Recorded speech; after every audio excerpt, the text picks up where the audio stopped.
Здравейте, приятели на щастието! Днес искам да ви покажа това, което се случва недалеч от нашия дом. Строи се нова къща. В далечината може да видите строителите, които в момента са изкопали една хубава голяма дупка и се подготвят да стигнат до така наречената кота 0. Не знам доколко ясно ще се види от това разстояние, но аз с просто око виждам, че точно в момента връзват арматурата. Това, което искам да ви кажа е, че на времето, докато бях студент, всяко лято имах възможността да работя по строежите като общ работник. Гледал съм майсторите, които връзват арматурата, гледал съм майсторите, които правят кофража, гледал съм ги как наливат бетон, как от нищо правят нещо. Тогава си мислех, че да си строител е гадна, тежка работа и че това не е за мен.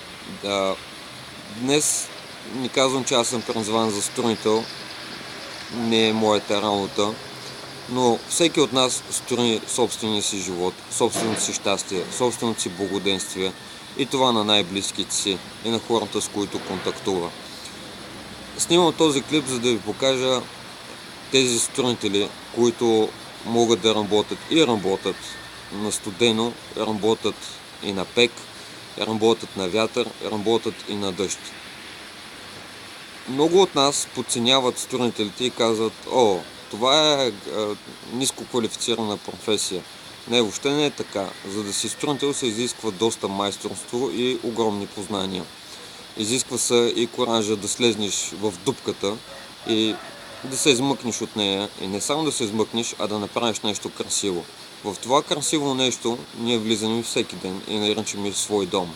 Апелът ми към вас е, когато днес влезнете в своя дом, след тежкия ден, седнете да си почивате, или да се нахраните, или да се изкъпите, и когато лягате да спите, замислете се за тези хора, които са построили вашия дом.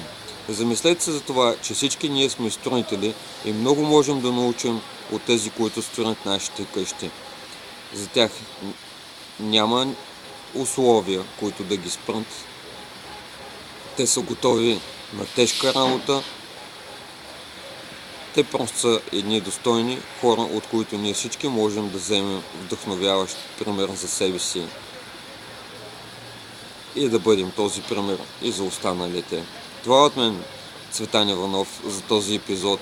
Ще се видим следващия път, приятели.